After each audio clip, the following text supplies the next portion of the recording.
अब मेरे द्वारा जो भी होगा मेरे प्रभु करा रहे हैं। मेरे पास जो भी है वो प्रभु का है। प्रभु के सिवा मेरा कोई नहीं है। मैं कुछ नहीं हूं। मैं क्या हूं? कुछ नहीं हूं, प्रभु का हूं। न ज्ञानी हूं, हां, न विद्वान हूं, न कर्मकांडी हूं। मैं प्रभु का, मैं अपनी प्रियाजू का हूं। मान्यता से सारी मान्यताएं काट दो, ज्यादा झंझट करने की जरूरत नहीं। साधन काल में साधक को कुछ अनुभव तो होता नहीं, तो होता है अगर मैं प्रभु का हूं, प्रभु के लिए सब, तो गंदी बातें क्यों हो रही, ये जलन क्यों हो रही, ये अशांति क्यों हो रही, घबराहट क्यों हो रही, भय क्यों हो रहा है? केवल कहने से हो जाएगा मैं प्रभु का हूं, ये सब प्रभु के द्वारा हो रहा है। कह तो रहा हूं, रोज कह रहा हूं, पर बहुत परेशान हूं। स्पष्ट वर्णन कह रहे हैं। अनुभव ना होने पर भी तुम्हारा संसार बंधन कट चुका है। जैसे एक बहुत बड़ा वृक्ष हो, पुराना, और आंधी से जड़ से उखड़ जाए, उखड़ गया है, बड़ी बड़ी जड़ें हैं, पर कुछ छोटी अभी ऐसे नीचे से, पूरा नहीं उखड़ पाया, गिर गया है, अब उसकी सत्ता नहीं रह रही, पर थोड़ा थोड़ा नीचे जमीन से आधा ऐसे ऊपर दिखाई दे रहा, नीचे की छोटी जड़ें ऐसे लगी हुई है, उससे वो हरा भरा महीनों दिखाई देगा, तो आपको लगेगा वृक्ष जिंदा। नहीं नहीं, जहां आप उठाओगे खत्म हो गया। ऐसे ही हम कह तो रहे कि प्रभु का सब कुछ है, प्रभु ही सब करते हैं, तो कुछ जड़ें थोड़ी थोड़ी लगी हुई हैं। जैसे आप ये ग्रंथ किसी को दे दें, वो पढ़ रहा है, तो आपको देखते हैं, मैंने इसे दिया था, ये ग्रंथ मैंने दिया था। हम तुमको इसे जमीन में रखने के नहीं दिया, संभाल के केवल पढ़ो, दूसरे को नहीं दे सकते। मैंने दे दिया है, पर अधिकार मेरा है। यही बेकूफी हमारे को क्लेश दे रही, अशांति दे रही है। प्रियाजू का, प्रियाजू का अधिकार नहीं, इसमें अधिकार मेरा है। समझ लीजिए आप अपने घर प्रियाजू का, संपत्ति प्रियाजू की, मैं प्रियाजू का, सब कुछ प्रियाजू का, पर अधिकार मेरा। अगर प्रियाजू ने ये वस्तु ऐसे इधर से इधर कर दी, तो आपके भजन का, आपके समर्पण का यही फल। मैं चाहता था ये यहां रखी जाए, यही रखी जाए, यही रखी जाए, तो आप क्या कर रहे हो? प्रियाजू को अपनी सेवा में ले रहे हो या आप प्रियाजू की सेवा में जा रहे हो? अभी आप अपना ही तो अधिकार जमा रहे हो। देख लो, ऐसा ही समर्पण है, ऐसा ही समर्पण है। गुरुजी न कोई माता न पिता, आप जरा सी कोई बात, वो आप हमारी अनुकूलता के लिए आप थे, प्रतिकूलता के लिए आप नहीं थे। हमने आपको समर्पण इसलिए समर्पण किया, प्रतिकूलता कैसे दे दी? यही हमारी शिकायत प्रियाजू से। क्या समर्पण है? हमें रोग हो गया, हमें कष्ट हो रहा है, हमारा अपमान हो रहा है, हमारी निंदा हो रही है, ऐसा हो वैसा। अब तुम्हारा क्या बचा भाई? वो छोटी छोटी जो जड़ें हैं उनको भी उखाड़ दो। यद्यपि शरणागति से, इस भावना से, मेरा कुछ नहीं, मैं कुछ नहीं कर रहा, प्रियाजू सब करवा रहे, जैसे जो भी वास्तविक नहीं कर रहे आप। ना आप सत कर रहे हो, ना आप असत कर रहे हो, ना अच्छे कर्म कर रहे हो, ना बुरे कर्म कर रहे हो। समझना हमारी बात। आपने अच्छे बुरे कर्मों के आरोप को अपने में मान लिया है, उसी का आपको दंड मिल रहा है। और जिस दिन आप इस कर्ता भाव को श्री जी के चरणों में समर्पित कर देंगे, तो बुरे कर्म होंगे ही नहीं। इसकी पहचान है। जैसे लोग कहते प्रभु की सत्ता के बिना पत्ता नहीं हिलता, तो हमसे जो कुकर्म आचरण हो रहे हैं प्रभु ही करवा रहे हैं। हाँ, उन प्रभु को तुम जान नहीं पा रहे हो कौन करवा रहे हैं। उन प्रभु का हम परिचय बताते हैं, उनका नाम है अहंकार। जिन प्रभु को तुम आरोपित कर रहे हो कि कुकर्म आचरण करवा रहे हैं, हाँ ठीक है, उनके बिना सत्ता के पत्ता नहीं हिलता। तो ये जो सत्ता आपने स्वीकार कर रखी, वो श्री कृष्ण की नहीं, वो अहंकार की स्वीकार कर रखी है। मैं ये करता, मैं। आप हटा दो इसको। बुरे कर्म स्वाभाविक उससे नहीं होंगे, स्वाभाविक संकल्प नहीं हो, क्योंकि करता ही नहीं रहा तो होगा कैसे? अब भागवतिक अपने आप होंगे, बिना संकल्प के होंगे, और ऐसे महान होंगे कि आपका मंगल, जगत का मंगल स्वाभाविक होगा। जैसे वृक्ष कुछ नहीं करता, लेकिन उसके द्वारा जगत मंगल स्वाभाविक होता रहता है। आने वाले को छाया, फल, फूल, पत्ते, लकड़ी, जो चाहे ले ले, उसके द्वारा किसी का अहित नहीं होता। नदियां किसी का हित नहीं कर रही।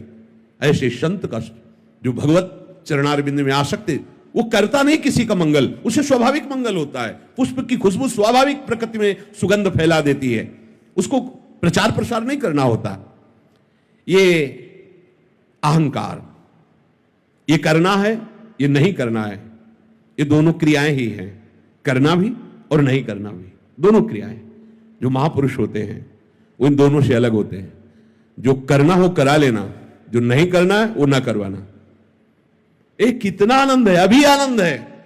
और इसका फल होगा कि आपकी जितनी सामग्री जमा है दुख भुगाने वाली या लोक लोकांतर भटकाने वाली, इस सूत्र से सब भस्म हो जाएगी। और जो नवीन है वो क्योंकि वो सब इनके ऊपर, पर चतुराई से नहीं, वो चतुर शिरोमणि है। कई बार सुनाया सत्संग में, एक ब्राह्मण बड़े विद्वान शास्त्र के ज्ञाता, जैसे आप ही सत्संग सुन रहे हो, उनकी सत्ता के बिना पत्ता नहीं हिलता। तो जो हमने दुराचार किया, गोविंद आपने कराया भोगो। अच्छा किया मैंने किया, बुरा किया गोविंद ने किया। और जबकि शुरुआत होती है कि अच्छा किया तो आपने, बुरा किया तो ये मेरा कोई अहंकार है, मेरी कोई वासना है। वो सच्ची बात है, सच्ची बात है। कोई न कोई अहम आप बचाए रखे हो, उसी से हो रहा है। चाह किसको पैदा हो रही? न स्वरूप में चाह है, न प्रभु में चाह है। तो ये जो चाह पैदा हो रही है देहाभिमान में है। देहाभिमान नहीं होगा तो चाह नाम की वस्तु नहीं होगी। बहुत सुंदर उन्होंने उपवन लगाया था, बगीचा, सुंदर बावड़ी, कुआं आदि। बैठे हुए थे, एक गाय अंदर आ गई और घास चरते हुए, कई फूल के पौधे भी है। यद्यपि उनका मारने का उद्देश्य नहीं था, उन्होंने से एक ईंट उठाई, ऐसे कंकड़, और भगाने के उद्देश्य सीधे उसके मस्तक पर लगी और गिरी, मर गई। गौ हत्या प्रकट हुई। वो तपस्वी थे और विद्वान भी थे। गौ हत्या ने कहा मैं स्वीकार कीजिए, अभी आपने बहुत बड़ा अपराध कर दिया। तो नहीं, हत्या तो मैंने नहीं की। हाथों में देवराज इंद्र का वास है, अलग अलग शरीर के अंगों में देवताओं का वास है। तो ये हाथ के द्वारा कंकड़ उठा के मारा जाना, ये देवराज इंद्र का है। और ये ब्रह्म हत्या, गौ हत्या उन्हीं के पास, देवराज इंद्र के पास गौ हत्या गई और कहा मुझे स्वीकार करो। तो उनका कब अपराध हुआ है शाम से? तो उनका ब्राह्मण देवता ने ऐसा कि हाथ में देवराज इंद्र का वास है। उन्होंने एक धनी मानी पुरुष के रूप में गए, फल फूल भेंट करी, प्रणाम किया, पंडित जी कितना सुंदर बगीचा, किसने लगाया? मैंने, ये सब मैंने 10वें वर्ष से पानी लगा के, खाद लगा सींच के, ऐसा बगीचा प्रशंसनीय। कुआं भी बहुत सुंदर निर्माण किया है, किसने? मैंने। ये गौ हत्या किसने की? गौ हत्या से का चढ़ो, इसको बहुत विद्वान। हमारी दशा कुछ पंडित जी वाली है, नहीं? बुरा आचरण हुआ भगवान ही कराते हैं, सही आचरण हुआ पोस्टर में लिखवा दिया, नहीं चलेगा, नहीं चल। चतुराई चतुर शिरोमणि से नहीं चलने वाली। साधन काल में प्रकृतिजन्य गुणों से सर्वथा अतीत हूं, ऐसा अनुभव ना होने पर भी जब साधक ये मान लेता है कि मैं प्रभु का हूं, अब मेरा सारा भार प्रभु के ऊपर है, प्रभु मुझे जैसे चलाना चाहे वैसे चलावें। यद्यपि अभी समर्पण नहीं हुआ, ये समर्पण की भावना बन रही, तो हमारे अंदर जो संकल्प विकल्प है वो बंद नहीं होंगे। ध्यान रखना, हमारे अंदर चाह का जो क्रम है वो बंद नहीं होगा, हमारे अंदर जो संसारिकता वो बंद नहीं हो जाएगी। अच्छे से समझना। पर सही बात आगे लिखा है, सही बात यह है कि यह मान्यता तुम्हें मुक्त करके ही छोड़ेगी। देखो, डरना नहीं है। ये जो प्रवाह चल रहा है, जैसे कई किलोमीटर से धारा आ रही हो और पीछे पानी रोक दिया गया हो, तो वहां रोकते ही पानी थोड़ी बंद हो जाएगा, थोड़ा समय लगेगा, वो पानी निकलते निकलते फिर खत्म हो जाएगा। ऐसे ही सृष्टि चक्र में कामना वासना का प्रवाह चल रहा है। अब इसको हमने सही मान्यता के द्वारा रोक दिया, प्रवाह को। मैं नहीं करता हूं। ये शरीर, ये मन बुद्धि बहुत सूक्ष्मता से देखो, सब प्रभु के हाथ में है, तुम्हारे हाथ में नहीं। सब कोई चाहता है ऐसा सुंदर रूप हो के सामने वाला देख के मोहित हो जाए, पर ऐसे क्यों हो? क्योंकि तुम्हारी चाह के अनुसार थोड़ी सब हो जाएगा। सब चाहते हैं कि सर्वांग सुंदर, स्वस्थ, अजर, अमर, सब भोग हमें ही मिल जाए, सबका स्वामी मैं बनूं। ऐसा तुम्हारी चाह से थोड़ी हो रहा है। देख लो, जब तुम्हारी चाह से कुछ हो ले रहा है तो चाह क्यों करके फंस रहे हो? ऐसे हो जाओ। और अज्ञान के कारण पूरा संसार इसी में लगा हुआ है, पूरा संसार बस भटके जा रहा है, दौड़े जा रहा है। अब आपने उस प्रवाह को रोका, बिल्कुल सच्ची से समझ लेना। अगर ये बात हृदय में बैठा लोगे तो आज ही मान लो कि अब तुम्हारा फाइनल ठीक हो गया। आगे आपको अनुभव में, अभी अनुभव नहीं है, धारा है रुक गई है, पर प्रवाह वो अभी धीरे धीरे धीरे, जब वो जहां से रुका वहां से यहां तक का जब पानी निकल जाएगा तो आपको अपने आप दिखाई दे देगा रुक गया। पर वो तत्काल की और एकदम दिखाई दे कि निर्वासनिक हो, ऐसा नहीं है। हमारे अंदर वासनाओं का प्रवाह हो रहा है, हमें अच्छा बुरा भी लग रहा है, कामनाएं भी हैं, पर हम अभी जीवन मुक्त हो सकते हैं। बिगड़ी जन्म अनेक की अब ही सुधरे आज हो, समझना इस बात को। क्या? प्रभु के सिवा मेरा कोई नहीं। मान लीजिए प्रभु, हे प्रभु आप मान लीजिए कि प्रभु के सिवा आपका कोई नहीं है। अंदर से देखिए, आप अपने जीवन का अधिकार केवल प्रभु को दीजिए। अब वो हमारी प्रशंसा करवाएं, निंदा करवाएं, हमें ऊंचे बैठाएं, नीचे बैठा लें, स्वस्थ रखें, अस्वस्थ रखें, कामनायुक्त रखें या निष्काम रखें, आपका प्रश्न खत्म हो जाना चाहिए। बिल्कुल एकदम अभी वृंदावन धाम में बैठे हुए चर्चा हो रही, इसमें संशय करने की जरूरत नहीं। बिल्कुल आप योगक्षेमम भाव में हम तेषाम अहम समुद्धरता अहम तो हम सर्व पापेभ्यो मोक्षयिष्यामि मा शुचा। ये हम नहीं कह रहे, वो कह रहे हैं जिन्होंने सृष्टि सर्वधर्मान् परित्यज्य माम एकम शरणम व्रज अहम तो हम सर्व पापेभ्यो मोक्षयिष्यामि मा, मैं तुम्हें निष्पाप करूंगा, करूं सत्य ते साथ, मैं तुम्हें साधु बनाऊं। काहे को बोझा लिए घूम रहे हो? ऐसे डारी भार पे भार परम धन राधा नाम। निश्चय करो मेरे शरीर का, मेरे अंतःकरण का, मेरे स्वभाव का अधिकार केवल प्रियाजू को है। बस ये तीनों शरीर तन वांग मनोभिर अमलई, फिर सोहम तवयु, बिल्कुल सिद्ध सिद्धांत। इसलिए हम रुक रहे, धैर्य पूर्वक विचार करो किसका अधिकार तुम्हारे ऊपर है। बहुत से अधिकारी निकल पड़ेंगे, सब अधिकारियों को नोटिस दे दीजिए कि बहुत बड़े अधिकारी के हाथ में हमारा मकान दुकान सब समर्पित हो गया, तुम्हारा काम खत्म। पर ये केवल बातें हैं, बातों से क्या। जब सखी बातों से प्रीति नहीं उपजती, प्राण देना पड़ता है, समर्पण करना। आप निश्चय करो कि मेरे जीवन का अधिकार केवल एकमात्र हरि गुरु चरणों में, बस किसी का अधिकार नहीं। इसी में फेल हो जाओगे। 100 में 1-2 लाइन के इस पार आएंगे ना, पीछे हो जाएंगे। जो कहो हरिवंश रस बिरलो समझनहार, एक दोई जो पाइए खोजिए सब संसार। हरिवंश गोसाई भजन की सकृत माने बिरला वो रीत जानी है। उन बिरले में आप सब हो। कितनी सृष्टि है, कितने बैठे हो ऐसे, इतने हो, कितनी सृष्टि है। आप सब बिरले हो, आप सबका आखिरी जन्म है, आप सबको प्रियाजू ने चयन कर लिया है।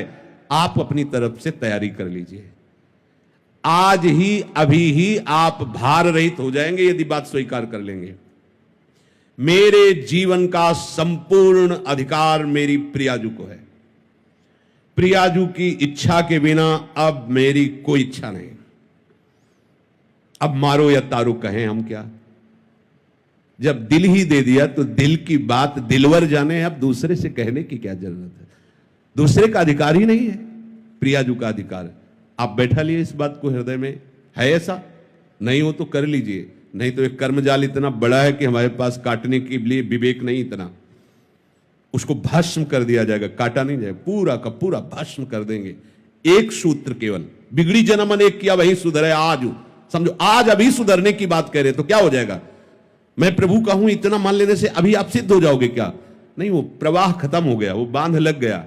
अब धीरे से आपको समझ में आ जाएगा कि वो प्रवाह खत्म होता चला जा रहा है। कुछ भी मैं किंचन मात्र भी कुछ नहीं, जो कुछ मेरी प्रिया। हो सकता है कि आपके द्वारा आचरण गलत हो जाए, चिंतन गलत हो जाए, राग द्वेषात्मक वृत्ति भी दिखाई देगी, पर अब उसकी सत्ता नहीं रह गई। अब उसकी सत्ता नहीं रह गई। वो वासना भी, इच्छा भी दिखाई देगी, अब उसकी सत्ता नहीं रह गई। धैर्य पूर्वक समझ लीजिए, इनके मन में वासना चल रही, आपको क्या परेशानी है? तो आपने अपने को उनको दे दिया, वो वासना चलावे या उपासना, आपको क्या परेशानी? मेरी प्रियाजू, अब जोई प्यारो करे सोई मोही, लेकिन ऐसा प्यारो करे तो मोही भावे, और ऐसा करे तो ना भावे, ऐसा तो नहीं लिखा ना, फिर आप क्यों करते हो? अभी परमहंस हो जाओगे, अभी परमानंद में डूब जाओगे, बस बात समझ नहीं पा रहे हो। मेरे अंदर तो ये है, तो तुमने दिया क्या है? सब कुछ तुम्हारा ही है, तो तुमने दिया क्या है मेरे अंदर? हम कह रहे हैं तन मन, मन का तात्पर्य पूरा सूक्ष्म शरीर, तन का तात्पर्य स्थूल शरीर, और स्वभाव का तात्पर्य कारण शरीर। नामे कर दो प्रियाजू के, नामे। इधर तुम नामे करोगे, उधर तुम्हारा नाम चढ़ जाएगा। श्री हरिवंश शरण जे आए, श्री वृषभानु कुंवरी नंद नंदन, निज कर अपनी चिट्ठी चढ़ाए। प्रिया प्रीतम मुस्कुरा करके देखो, उसने अपना समर्पण किया है, ये लिखा रजिस्टर में। अब काम तो हो गया, यहां मकान बनेगा, तय हो गया, पैसा जमा हो गया। अब आज ही थोड़ी मकान खड़ा हो जाएगा, बड़ा काम है। ऐसे ही ये नामे हो गया है मालिक के। अब उनके पार्षद लग गए हैं झाड़ू पोछा करने में, देर नहीं लगेगी, सब साफ हो जाएगा। अब देर का मतलब अभी शरीर छूट जाए तो भगवत प्राप्ति होगी आपको, अभी वासना रहते हुए भगवत प्राप्ति हो जाएगी, विश्वास करो। भगवान कह रहे हैं, भगवान के वचन क्षिप्रम भवति धर्मात्मा, बड़े शीघ्र मैं उसे मैं धर्मात्मा बना दूं। भगवान कह रहे, ये उनके वचन पर तो ध्यान दो। अपनी मान्यता जितनी हमने मान ली है, वो सब हटानी पड़ेगी। मैं अमुक जाति का हूं, मैं अमुक वंश का हूं, मैं अमुक जगह का हूं, मैं अमुक हूं, मैं अमुक का हूं, हटा दीजिए। इसी के लिए साधना की जा रही, नहीं हटा पाएंगे साधना से, दे दीजिए।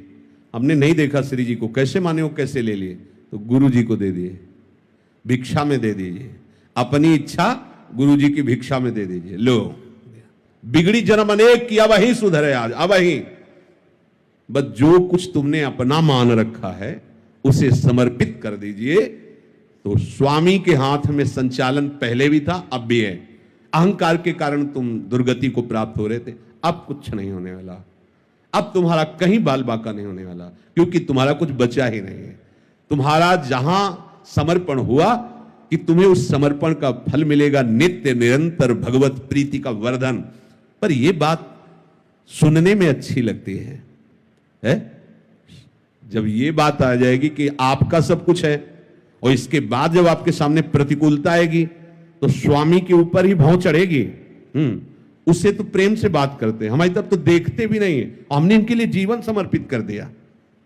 भाई जी ने एक उसमें लिखा था कि आप भरी सभा में नए आगंतुक को गले लगाएं और मुझे बार बार तिरस्कार करें और प्रताड़ना दें, तो भी मैं आपकी तरफ ही देखूंगी, मैं किसी और की तरफ आप देखिए किसी और की तरफ। मेरा शासन आप पर नहीं है, पर ये मेरी आंखें आप किसी और किसी को नहीं देख सकती। समर्पण इस कोटि का अगर हमारा समर्पण है, तो फिर हमारे अंदर क्यों म्यों प्रश्न उत्तर नाना प्रकार का ये प्रपंच सीधे भगवत प्राप्ति का मार्ग है। तन्वांग मनोभीर अमलई सोहम तवई वासिता। अगर अमलई पहले आ जाता तो थोड़ा विचार करने की बात थी। तन्वांग मनोभीर, ये समर्पित करो तो अमलई अपने आप हो जाओगे। और सोहम तवई वासिता, हमारा संबंध तो पहले से ही है प्रभु से, प्रियालाल से, कोई नया संबंध थोड़ी है। जो है उसी की स्मृति जागृत हो जाती है। तो सोहम तवई वासिता, ये स्मृति जागृत हो जाती है। ये कोई संबंध होता नहीं है, ये दृढ़ है पहले से। हमारा प्रियालाल का संबंध पहले से है, अब भी है, आगे भी रहेगा। पर हम उस संबंध का विस्मरण करके नए नए संबंध मान लिए। उन नए नए संबंधों की मान्यता को पुनः समर्पित कर दो, तो जो है वो जागृत